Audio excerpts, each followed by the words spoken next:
tutors, mentors, and the city with your host.com. The City Tutors presents Tutors, mentors, and the city with your host.com. Good morning, good afternoon, good evening. My name is Kevin.com Brown, and thank you for joining us on Tutors, Mentors, and the City. Now, I usually just jump right in, but I have to say something. I have to do a little preamble.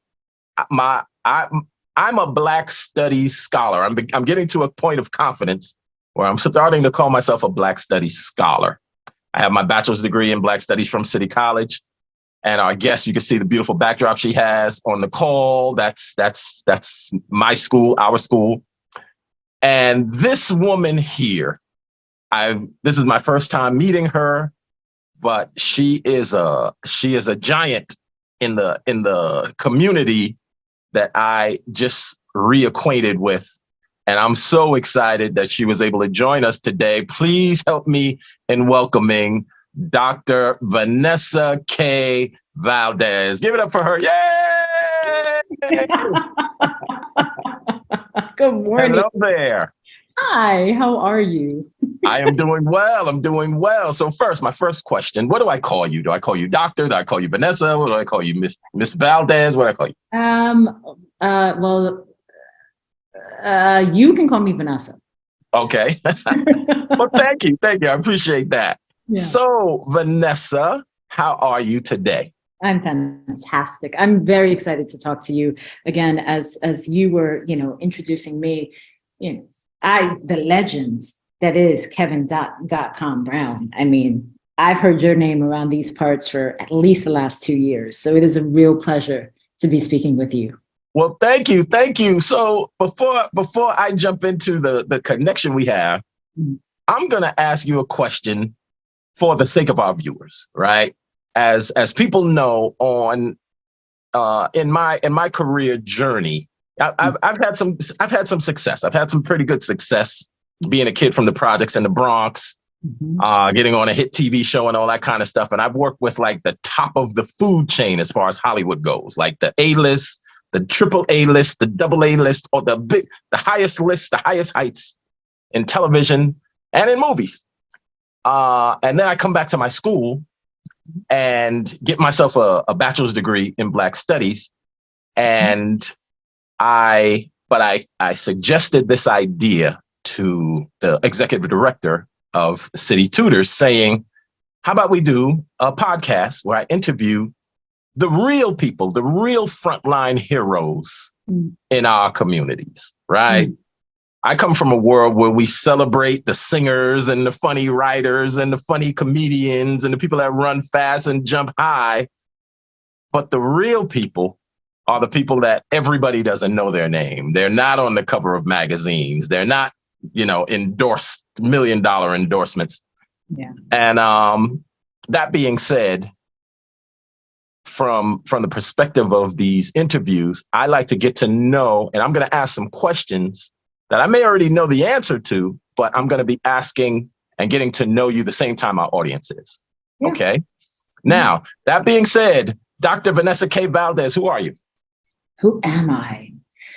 I am born and raised here in New York City, born in Mount Sinai Hospital, raised on Meshuggah Parkway in the Bronx, New York, in Tracy Towers.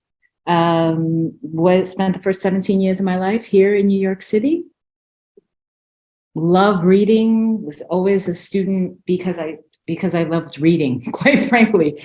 And that meant that that has been the key to my success.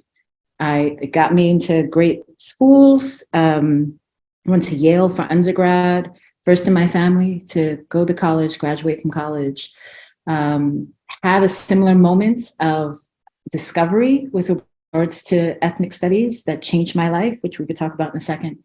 Went on to graduate school because of that turn, because a professor said, oh, you can go get a PhD. And I was like, I'm sorry, what?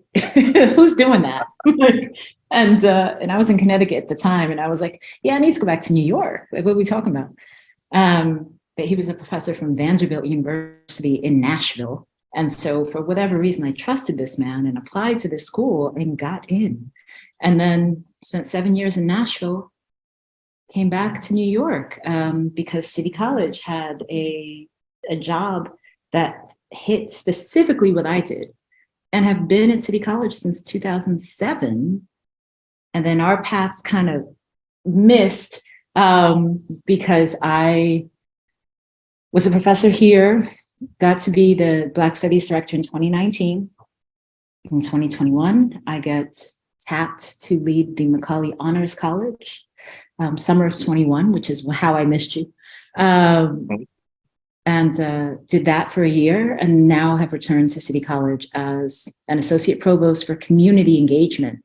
And so as I hear you talk about community and talk about like those of us who are working in that space, you know, I am someone who loves reading, loves my students. It's very much about empowerment of every space that we walk in. So I really appreciate the attention that you are paying to people who across this school, right? Serving as mentors, those involved explicitly with the City Tutors program, or maybe a little bit more distant, but still, I appreciate the network and the community that you are growing with this podcast. Absolutely, absolutely. Well, thank you. So let's unpack your journey. Yes.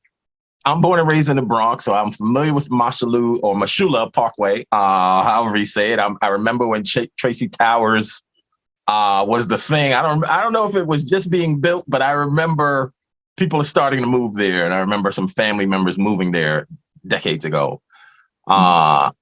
So, public school or private school? Catholic school. Catholic school. My sister went to Catholic school. Okay. So you did that journey from K through 12, 1 through 12. That's how that went? Yeah, okay. But 1 through 12, yeah. Okay. What was young Vanessa like? Pretty much who I am today, actually. It's kind of funny. Depending on who you ask. Again, always loved to read, which meant that I was always in the corner reading. Or in a bedroom or something. As I grew older, I think the people who, if I saw something going wrong around me, I'd say something, but more often than not, just out of sorts, because you know, the nerds and the readers weren't really the most popular of the cliques until I went to high school. I went to an all-girls Catholic high school, and I was surrounded by girls who we were all made fun of. You know, we were all sidelined as we really enjoyed studying. And so again, not the coolest, but in our clique, by the time we went to high school, we were. And we were all, my crew was, we were all the first in our families to go to college. Many of us were from backgrounds, people coming from other places, right? My family is from Puerto Rico. But my best friends were from like Barbados and China and Italy and the Dominican Republic and Ecuador. Like, so we were all that clique where we were all told as young women, just study, don't focus on no man, study, get your degrees, mostly by our mothers. So yeah, that's who I was. My sister who graduated from City College also, she went to a Catholic elementary school, St. Jerome's. She went through to Cathedral High School, which is Catholic all-girls high school in I think it's Manhattan. So that's what I was going to ask you. I was going to ask you, did you go to a Catholic school? Did you go to all-girls Catholic school? So you said you did. Yeah. So I never asked my sister this because she's my baby sister. And I don't want to know anything. I don't want to know anything about our social life, right? I don't want to know anything. But what's it like going to an all-girls school? Do you miss the interaction, or you don't know what you don't know? No, it was fantastic. But I'll tell you why. Because when adolescence hit, right, 6th, 7th, 8th grade, right, that's really where, hormones are flowing. And for girls in this city, I mean, one of the things I couldn't stand about growing up in the city is like you have 40-year-old men hitting on you and you're 12, particularly if you're wearing a Catholic schoolgirl's uniform, right? And And now all of a sudden the boys that maybe you just played freeze tag with, now they're looking at you like, now there's a whole other dynamic that's happening, right? Whether it's now they're hitting on you or they're not hitting on you, or it's all this stuff. So 6th, 7th, and 8th grade was difficult because it was this other dynamic that I didn't understand. So high school was a haven. High school was like, okay, this. So you go from being, now we talk about being bullied. I was just made fun of enough to hurt at 11 years old and 12 years old and 13 years old. But that school was safe. I went to Dominican Academy, which is on 68th between Park and Madison. So I moved out the Bronx, came into Manhattan, right? And again, being around, anytime you find like-minded individuals and y'all are all on the same page and y'all are all aligned towards a common goal, that's just going to be a safe space. And that's what that school was for me. It was just, I didn't have to deal with, the weirdness. That's what it felt like, Now, fast forward and I go, man, I feel like I missed some social cues. But it was also, that's what it was. There was a lot of chaos in my background. My father passed away when I was 16. So again, leaning on my best friends at the time helped tremendously, because again, there was elements in us when you feel like there's a part of your life that you can't control, to be in a space that's safe and like, okay, this, I know how to do this. And ultimately, that's what my academic career has been. It's, I know how to do this. I can read, I can write, I can study. I do this really well. I'm going to keep doing this and let's see where it takes me. And it took you to Yale. It took me to Yale University. Yes. So that's one of the top schools of the food chain. And it's right there in little old New Haven, Connecticut. It is. And Yale was, again, so you just asked about the all-girls Catholic school. Once again, now I'm in a co-ed environment. And once again, I did not understand. Well, and Yale is a specific space because it's one of the oldest universities in the world. It's a space that, a lot of very wealthy people go there. It's the first time I wasn't in a Catholic environment. And so values that I understood just as natural, I realized weren't. So for example, just treating each other well, right? Like do unto others as you would have them do unto you, which in my head, I was like, this is just a basic tenet of life, right? And I realized, no, because Yale was born as a Protestant space, right? So when we think about pull yourself up by the bootstraps and, very individualistic, that's Protestant tenets, right? Like that is not, we're all in this together and respect each other. And so I was Yale was hard. I graduated early. I excelled in high school and had taken AP tests and passed, did well in them. But I did enough that I had a year's worth of classes that I was like, yeah, I'm gone because I'm leaving this place. I'll leave this place with a degree because I know that to have a Yale degree already, people will respond to me differently. And I'm part of a network. Not one that I take advantage of actually, but to say I graduated from Yale in 3 years, then people go, oh, wow. And I go, yeah. And it was because I was deeply unhappy, because I was deeply disillusioned by what I saw as a disregard for humanity. So I thank the friends that I met, but I was out so fast from that space. Wow. Not you being here, connecting the dots to that. That's not something someone could ever guess. No one could ever put that together and make that leap that you did that because you were unhappy, you were uncomfortable with the environment. Wow. Well, and I think also, there had been so many, not going to college wasn't an option in my family.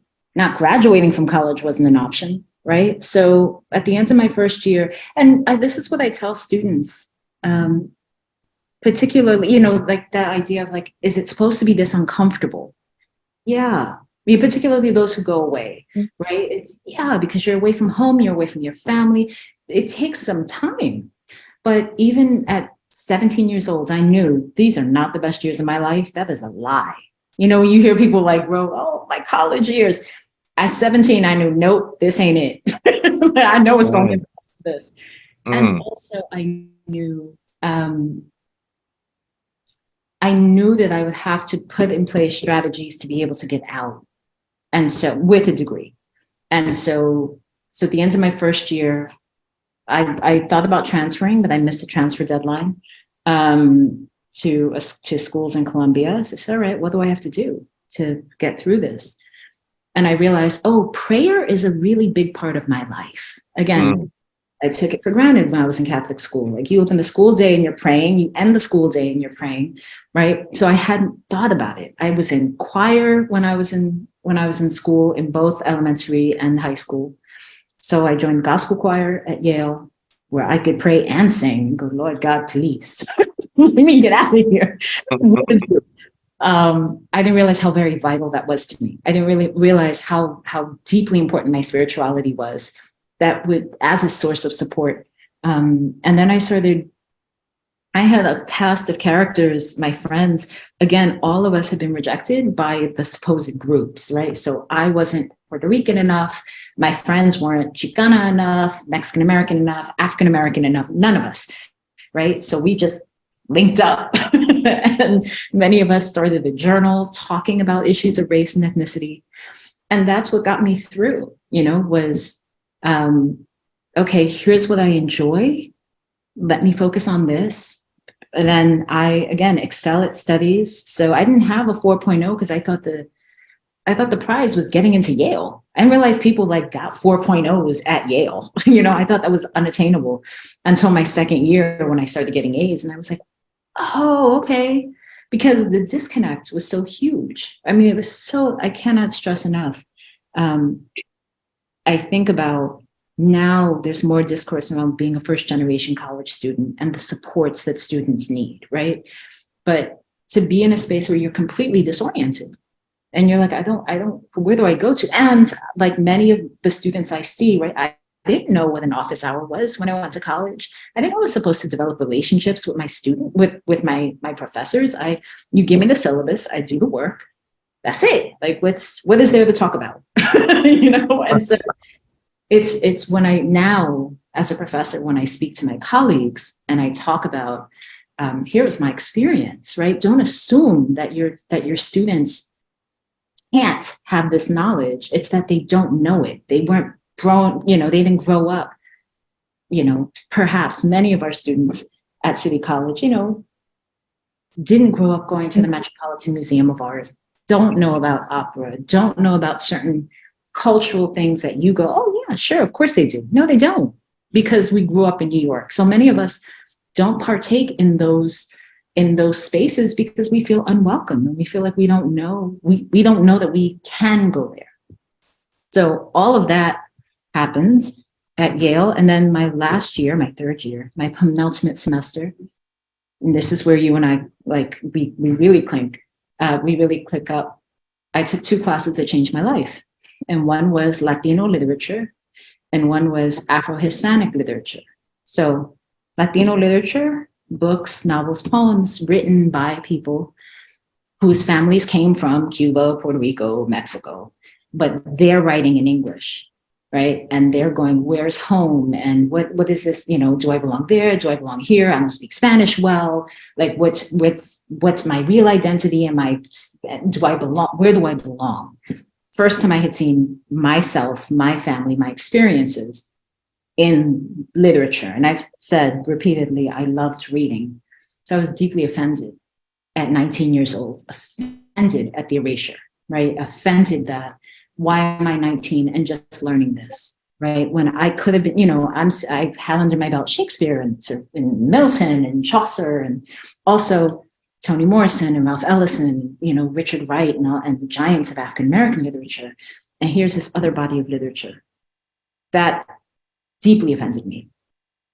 Afro-Hispanic literature, same semester, are writers from Latin America who are saying unequivocally, I am Black, period. None of this, no, I'm not this, I'm not Black, I'm Cuban, I'm not this, I'm Dominican, I'm not. And that was the first time that I had seen that embrace, because my peoples are Black Puerto Ricans. And so, but when you talk to people, it's like, what do you mean? We're all Puerto Rican. And I'm like, come on now. And so those two classes changed my life, because they spurred an interest in learning about not only my own past, but a history that I had not known of, i.e. Caribbean history. Again, I'm born and raised in New York City. I was New Yorican, did not speak Spanish. My family spoke Spanish in the house. My parents, because that was the adult language, had studied Spanish in high school and college, but not enough to speak it. And so that's what linked, all of a sudden that inspired me to go, what is this? Both the recognition that we had been erased, right? Because when you are erased that way, when your whole culture is erased, it's this idea of like, if the charges of not having culture, or charges of like, well, what have you done? What have you contributed to this country anyway? Right? It's very easy to conclude that when people aren't studying that work. And so in this moment where we're seeing the fights about Black history, right? It's that fight against erasure. Because if you can erase my history and my culture, then I don't count. And then you don't have to take me for granted. You don't have to take me into account in planning for your future anyway. And so at 19, all of that hit. And I went to the professor and I said, I don't know what I'm going to do, but I want to disseminate this literature. And he said, you should come to graduate school and you should study for your PhD. And I laughed. Because I was like, I'm sorry, who? Who's doing that? Because I was an English major. And, I thought I was going to go to law school, as English majors do. But I applied and got in. Wow. The same, all the details you expressed, a woman at 19, a young woman at 19, I felt those same feelings last year, right? I have the same exact words, same exact vocabulary. Why am I just learning this now? Think about it, I'm 30 years older than that 19-year-old. Right. And I'm sitting there like, wait, where were y'all hiding this information? But they were hiding it in books, so I would have never found it, right? But wow, so let's unpack this thing. Let's unpack this thing you said. Yeah. People believe that in every package, they say all that glitters ain't gold and all that stuff. Mm-hmm. You see something that's gift wrapped with the wrapping paper and the ribbon, and you open it up and you assume while you're opening it up, you're anticipating a beautiful prize inside, a beautiful gift inside. Mm.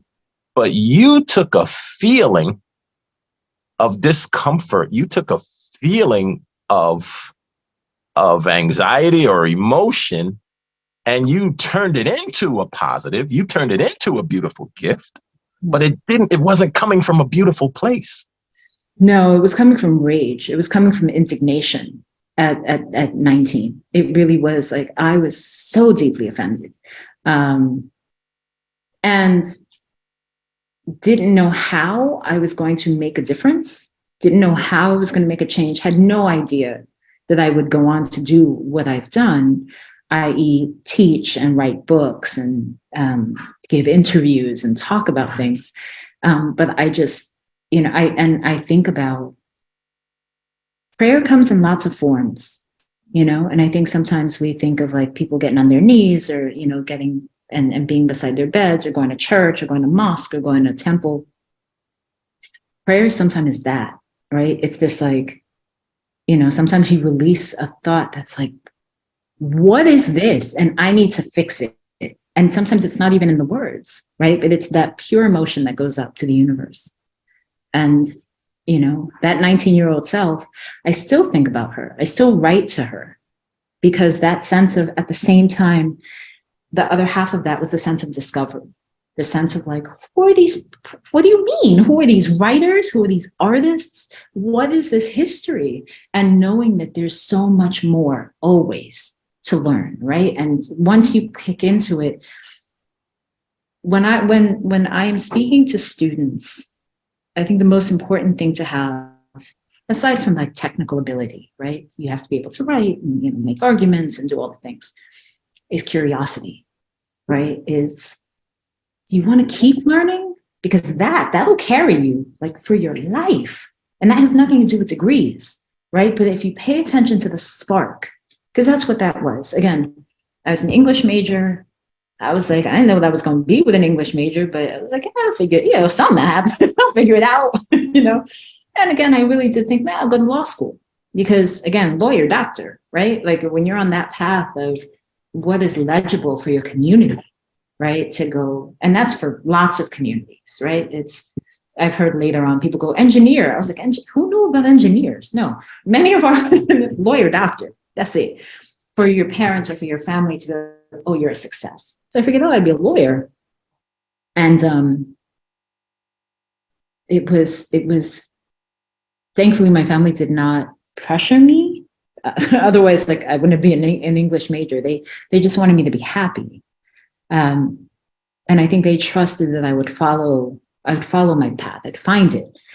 But it's the spark, right? It's the little whispers sometimes. It's being in class and going like, what is this?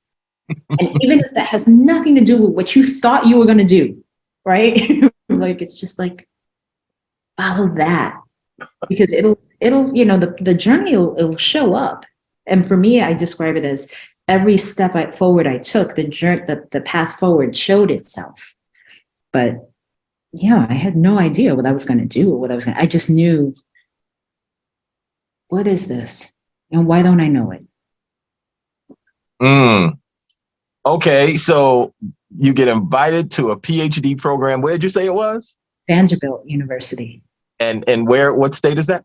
Nashville, Tennessee. Nashville. What was that like for a little Puerto Rican girl from the Bronx? Nashville was fantastic because what people don't know about me, particularly now, right, as charismatic and as energetic and as all of this as I am, again, I spend a great deal of time in quiet.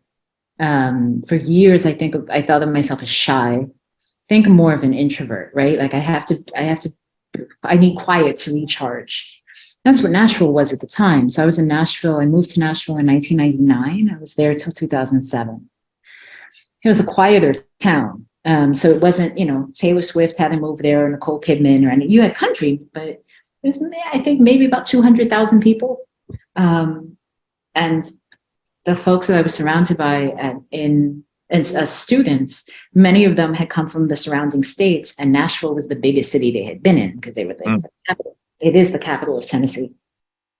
And again, for me, the recurring theme for me is feeling safe. And again, having a haven to go to. And so that's what it was fantastic. I had family who come and friends who would come visit me. And after the first night, they were like, oh, okay, this is, you know, okay. Second night, how do you deal with the silence?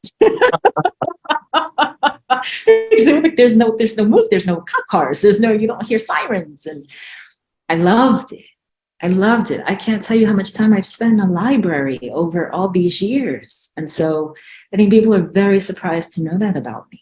You know, that I remember once I went to visit my college best friend who was out in Denver, and her parents took us up to the Rocky Mountains, and we had a choice of, her father was going to go fishing on a lake.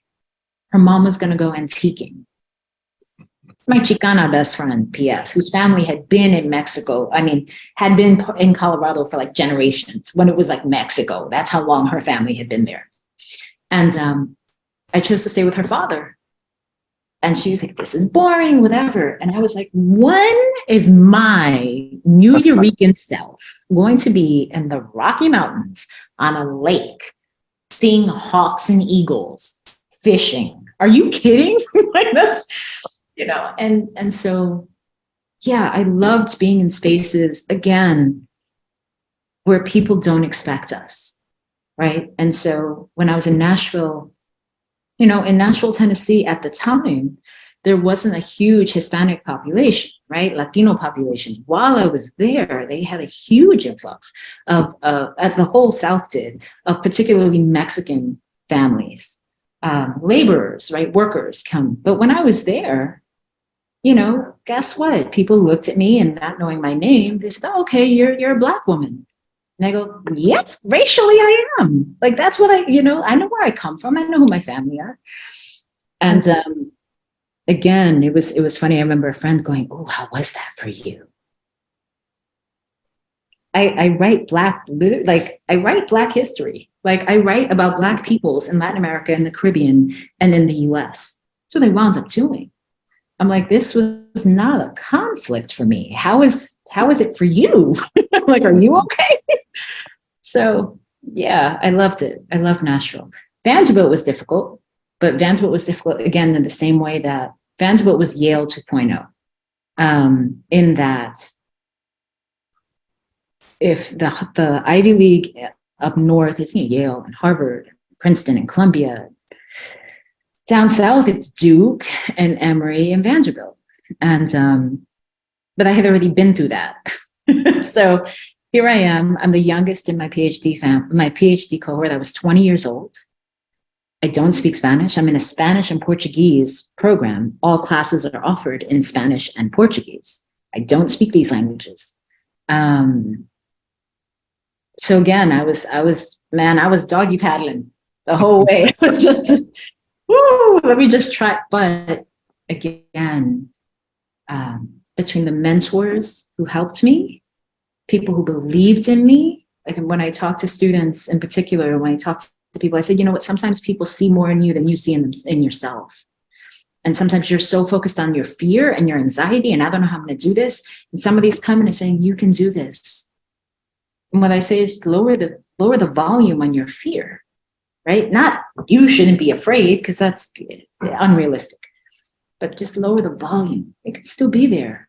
But for whatever reason, at that, like all of my life, I've trusted people, not realizing it, but going, okay, maybe they know more than I do. They're seeing opportunities that I don't see, and leaning into those things. Okay. You're giving great insight, great advice to young people who are listening, but everything you're saying is hitting home with me. Now that being said, what does a PhD program look like, which is different from the bachelor's and different from the master's? What is a 7-year PhD program look like, or 6-year, however long it was? It was 7 years, because I wound up getting a master's in Spanish, a master's in Portuguese, and a double doctorate in Spanish and Portuguese, which is why it was 7 years. It's lots of seminar classes. So the seminars that you're probably taking right now in your master's in the studies of the Americas, it's that. It is lots of seminar. It's more focused. It's more reading, right? So whereas you could take a class on, I don't know, on the bachelor's level could be, I've taught classes on women writers in Latin America, right? Or women writers in Spain, right? On the doctoral level, that could be, 18th century women writers, right? So it's zooming in. And yeah, again, it was fantastic, because there was also time for independent study, which I didn't really do as an undergraduate, right? So that's where you get together with your professor and you go, okay, here's what I'd like. You propose a course. And I had a few of those, because what I wound up doing, that moment when I'll tell you another moment that clicked for me in graduate school, which is why I have all the degrees I have. So I get to grad school, I go, you know what, I'm gonna get a master's in Spanish because I'm here, this man invited me, but I'm going to law school. I'm not, I had the LSAT book. Okay. And so an advisor asks, what do you want to specialize in? Spain or Latin America? And I wanted to really focus on the Caribbean. So that's considered part of Latin America. They said, okay, you have to study Brazil. And I go, okay, because in my head, go to law school. And they said, you have to study Portuguese. okay, sure. I know nothing. So green. I go to my first class, and no one was talking, and it was like real stiff, and you could feel like just uncomfortable. I said, well, I'm not taking this class. So I dropped that. I was like, nope, this ain't it. And then I circled back the next year, and the professor, they'd switched the professor. And so this woman was from Rio de Janeiro, and she was very, bom dia, como vai? And the way that she was talking, the speed at which she was talking meant that it was accessible. And the whole vibe in the classroom was different. And for some reason, her accent reminded me of Puerto Rican Spanish. I understood everything she was saying. The thing with me in Spanish at the time was, again, I said that it was a secret language, right? The adult language. I was also a precocious child, which meant I listened to my family. So I understood it. I just didn't speak it. So I understood, I heard her Portuguese and I understood what she was saying. And I was like, wait, Paul, and click. And I said, wait a second, but what unites Brazil and the Caribbean? And that was when I was like, wait a minute. Black people and the way we talk. And that was the click for me. It was, oh, wait, there's something called the diaspora. There's something called like huge millions of people. When we study the transatlantic slave trade here in the United States, we focus on the US and we focus on the South in particular.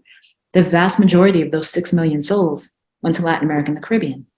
And the country that had the biggest influx was Brazil, right? And so then I started studying that history. I study the history of like, wait, what did, and I start seeing things that are in common. And I'm a literature person, but literature steeped in historical context. And so I start seeing like motifs repeating, right? So something that I see in Toni Morrison, you know, that the image of like Africans flying back, right, to the continent. I start seeing that in Brazilian literature and Cuban literature. And I start, wait a minute, what? And then I'm trained as a comparatist. And I go, okay, this is showing up in literatures throughout this hemisphere. And here are the histories of this. And wait a minute, there are peoples who are going throughout. And wait, so there are West Indians who traveled to Panama to build the Panama Canal? And wait a minute. And that's what kept me going, because every semester I was learning something new. And every semester, as scared as I was, every semester I thought I was going to drop out. And I really seriously considered it, but not really, because, you know, I can't drop out. Like, what are we doing? But scared the entire way and learning constantly and learning and going, wait a minute. And so that like click of like, why don't we know this? Where are the books on this? And then I'm reading the books on this. And I'm like, why don't more people know this? Keep going. I'm laughing, not because I'm laughing because this semester started a couple of weeks ago, maybe. Mm-hmm. This might be the third week. And last night I had a class and I wanted to tell my professor last night how I am this close to dropping his class, this close to changing my major. Mm-hmm. And I'm laughing because I'm literally doing the phone tour. I'm calling everybody. I'm calling cousins, my siblings, everybody saying, you know, that dream I had about being a PhD, it's over now. I've literally been calling everyone, telling them that. And I know it's not over. Yeah. But I feel I have the same impetus that I could easily wake up and say it's over, because the same dynamics you mentioned about the classes and the disconnect, mm-hmm. That's how I feel, mm-hmm. Because what I feel like in the first 3 weeks, they're trying to make me believe something that I just don't believe. And I ran into this last semester where I was doing my papers and doing a couple presentations, and my professor last semester gave me B pluses in my oral presentations. Now I'm a world-class orator. I'm Yeah. everything, right? I'm everything to me. Yeah. If you want to give me a B+ in my written work, I need some work in my written. Okay, I'll take that. I have to go to the writer's workshop and do the whole thing. Yeah. But this professor, this PhD, she's brilliant. She's giving me B+ on my oral. I'm like, wait a minute, something's wrong. We got a problem now. And we have a problem that I'm never going to accept. I'll never allow someone to give me a B+ on my speaking when I know my work deserves better than that. And if you think it doesn't, let's create a clear pipeline to show me what I'm missing. That part, yes. So I'm having that conversation with the professor to create the pipeline to show the pipeline to an A. And she's convincing me that a B+ isn't a bad grade. And I'm like, I don't know if you understand the nature of this conversation. I don't need anyone to explain to me what type of grade a B is or a B+ is. Just recognize that's not what I came back to school after 30 years to get. I didn't come back to get B+ on this journey. I came back to get A's. I came back to master what you're teaching. And somehow I'm not, if you think I'm not getting it, help me get there. Right. Don't take that glass ceiling off my head and help me get there. Don't explain to me the value of a B+. We're in two different conversations now. So when I'm calling everybody, I know I'm not going to drop out. I know that, but I feel like it. Like I'm so disgusted because the challenge is when I write my term paper and it disagrees with everything my professor is trying to make me understand. I feel like that alone is gonna lose me some GPA points just because I disagree. So here's what I would say. A couple of things. You just asked about what's the difference between master's and doctoral level. One of the things that I present these things as foregone conclusions, these lessons that I've learned. They weren't at the time. They just were things that I went by instinct. And so when I was in classes, every single class I took, Spanish linguistics, 16th century Spanish theater, things that you go, what the frig does that have to do with what I'm studying, what I want to study? I made every single class relevant to what I wanted. So that Spanish linguistics class, I was looking at African speech patterns in Caribbean Spanish. That Spanish theater class, 16th century, I'm going, what's the representation of Black people in theater at the time, right? Part of it is just the thing about academia is that it's really built on the guild system in medieval times, where this idea of like you apprentice for a while. Right. That's the thinking. And so what I would say is for you, before you give in your paper, before 16 weeks go by and you give in your paper, one, you talk to your professor to talk over your paper topic. The other part of this is, at least the way that I was learned, this may not have been the professor's intention, any of them. They didn't teach me what to think. They taught me how to analyze. They gave me tools, but they didn't teach me what to think, because there was various times when I disagreed. I mean, I remember being in seminar where I was learning about the great Latin American writers of the 60s, right? The boom writers of the 60s and 70s. And I'm going, these are misogynistic and racist portrayals. No, but the language, but like these people, like huge names that people to this day go, no, these are the greatest writers of all time. I go, this is racist and misogynist. And you could not shake that, like shake me of that opinion in my early 20s. Right. So I have never, and I don't, again, because I didn't have a goal as being a PhD, that wasn't my goal. I really was semester by semester. And then it became, okay, I'm going to get this degree. But I didn't genuflect to the sacred cows. I didn't go, oh, okay, well, I'm supposed to do nothing in my body said, okay, you think this and I'm supposed to think this and I'm supposed to repeat this back to you. which is how I teach my classes, right? I tell my students, like, please don't agree with me. You don't have to. You're not guaranteed an A by agreeing with me. I am not interested in that. What I'm interested in is what you think and your critical thinking skills. This conversation probably has gone way longer than you normally do. No, it hasn't. It hasn't. It actually has not. Okay. No, I've actually had 90-minute conversations. My longest was about 90 to 100 minutes. So what is that? Hour and 40 minutes. So we go in the conversation. But my goal moving forward is not to take up so much of people's times, even though the conversations, the conversation, like there were so many times I could have piled on to the things you said in the beginning. And I withheld that. I know you let me go. Yes, I resisted but I'm that being impulse to let you go. Time.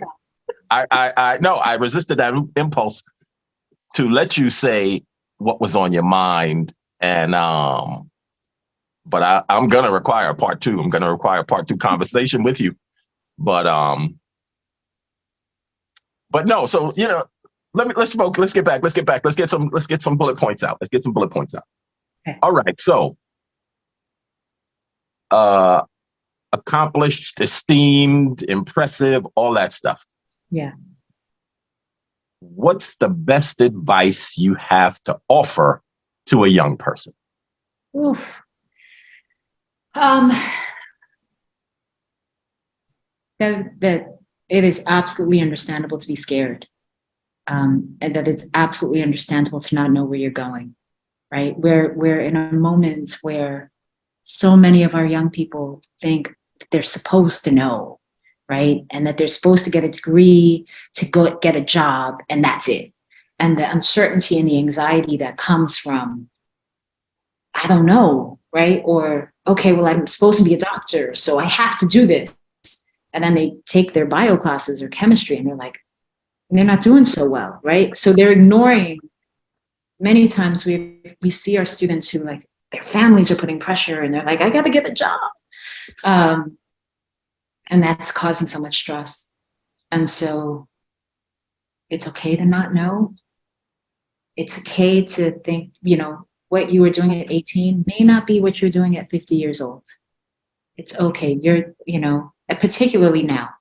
Generations ago, it used to be people graduated from high school, got a job, stayed in that same job, right? Until they retired. That is not the United States that we are living in at the moment. Lean in on all the resources that you have. Find out the resources that you have. When you are in college, when you are in high school, don't let no stop you. Because sometimes an adult is going to say something and in your spirit, some part of you goes, you going, no, I know that's not right. This person is telling you this and you're like, nope, that's not it, right? As young people, we don't have the words sometimes to say this, but you just know that's not, So follow those feelings, right? Follow that, at the same time, when something excites you and is the spark, follow that. Respect both. Respect your intuition, right? Because I used to start classes by asking every semester, it's first day of class, I would ask my students what their expectations of me were as their professor. And many times they didn't know how to answer that question. So I would give examples. Right. I would say, well, can I yell at you whenever I feel like it? And the 2 semesters that a student would say, yes. I'm like, no, I cannot. I do not have the right to yell at you, right? And they were like, you don't? I go, no, this is a space of mutual respect, right? And so just walking them through that, because many students don't think we don't know what our expectations of each other are until somebody violates those expectations, right? And all of a sudden now we feel disappointment, right? So for example, in a classroom, when professors yell, not understanding that you are changing the dynamic of that class. You're changing the energy of the class. And I believe when I walk into a classroom, it is my job to make it the safest space it can be, conducive to learning. Also the funnest place it can be, because I'm a very energetic instructor. I want the time to fly for my students, right? I want them to be like, what do you mean it's already done? Yep, see you next time. Great. It has to be, how do we increase curiosity? But also for them to know that it's a place of respect, to know that, you know what, yes, you want me to give you back your papers within 2 weeks of you giving them in? Absolutely, right? There's certain things that again, we as human beings, we have expectations of each other, and sometimes we don't articulate them. And so I try to articulate as much as possible to avoid disappointment. And when I make a mistake, I'm the first to own up to it. And all of that is modeling for my students. When I walk into the room, many of my students have never seen a professor who looks like me, who acts like me, who sounds like me. And for many of our students at City College, I could be somebody's mama, cousin, whatever. They're like, you look familiar. And I go, yeah, and here's my resume. This is attainable. I don't do it because, when you ask what to call me, my students call me doctor, professor, doctora, profesora, always with respect. I've never had an issue with respect in my classrooms. Not their friends, but man, I'm the biggest advocate you can find. And they know that. And when you have somebody who gets joy in cheerleading you, who believes in you, yeah, hold on to that too. So all of that is what I would say to young people. Well, that is outstanding. That is absolutely outstanding. And I appreciate it. I appreciate it so much. And I appreciate your time. You did not go over, and you were not anything that you were implying. When I first started, we probably had done 40 interviews already. And when I first started doing them, I was going really in depth, going wherever, but I was trying to demonstrate something. I was trying to demonstrate how interesting the journey of successful people who are not necessarily in the spotlight. Yeah. And I didn't know how much reinforcement I had to create. So I just kept digging and digging and digging, and people's journeys are so powerful. Yeah. So now we have, like I said, we have 40 hours. We have 40 hours or more. And everybody gets it. Everybody sees, hey, this is something here. This is something. But it's not. I get so fascinated because my story, I dropped out of college in 88, but I had 121 credits when I dropped out. So that's enough to graduate. So when I finally came back to get my degree, wow. I didn't come back to go to college. I came to get my degree. It was like I came back 30 years later to pick up my degree, and they said, well, your major's not here, so we can't give you your degree. You have to take 30 credits of a major. But I was already smart. I was already, but I was labeled I was a dropout technically. Yeah. And that obstacle that I was confronted with showed me something. But once I left City College campus in 88 and went down the hill to the real world, I was typically the smartest guy in every room I was in. And when I came back to school for these last couple of years, I'm never the smartest guy in the room. I'm never the smartest guy in the conversation. There's two of us in the conversation now. I'm not the smartest one in the conversation. And I love it. I love it, right? There's things I know that I'm a master at. There's things I know that I'm a PhD at, right? I'm a PhD at comedy. I'm a PhD at entertainment. I'm a PhD at a lot of things. But I love I love that I can confidently say in the course of my day, I'm never going to be the smartest person in these conversations. But I absolutely love that. So we share that. I want to say that, like, I adore being around. I adore learning, right, from my colleagues, I love learning from my students. They don't think I do, but because they're like, what do we have to teach you? And I was like, everybody who walks in the room, any room, we all have different knowledges, all of us. And that's why Yale was so uncomfortable. And that's why Vanderbilt was uncomfortable, because I was in spaces that did not believe that. They're like, no, this is what intelligent looks like. This is what it doesn't look like. No. Well, I tell you, one of my big conflicts coming back to school with these professors, all PhDs, everybody's brilliant. When I was an undergrad, my major, before I dropped out, I started as an electrical engineer. I changed to physical education, but back then at City College, they taught us how to teach, right? We took classes on teaching methodology. And then I did 6 months of teaching at Martin Luther King High School in Brooklyn. So, but the major, physical education, was teaching you how to be a gym teacher. And that's what didn't hold my interest. Right. But I learned the dynamics of teaching. Right. And a lot of our professors are researchers. They don't know how to teach. They don't know that there are step-by-step methods to teaching. And you have to make your mission of teaching match a student's mission of learning. That part. Yeah, and I'm witnessing the disconnect, and that's my friction in my classes, because I'm like, you deducting points for stuff that's not in your syllabus, the stuff that's not on the lesson plan, the stuff that's not in the books. You can't do that because you didn't teach it, so you can't penalize me for not knowing it. You can only penalize me for not knowing things you taught. And Kevin, yes. Can I ask you for a part two, only because I made the mistake of making another appointment? No. I have another appointment too. Listen, I have a meeting at 11 o'clock, and I'm like, okay. How do I? I'm glad you and I are on the same page. Tell you? Listen, I would love to get a part two out of you anytime, but we both have meetings to go to. Thank you so much, Dr. Vanessa K. Valdes. Thank you. Hey, I appreciate you so much. Thank you.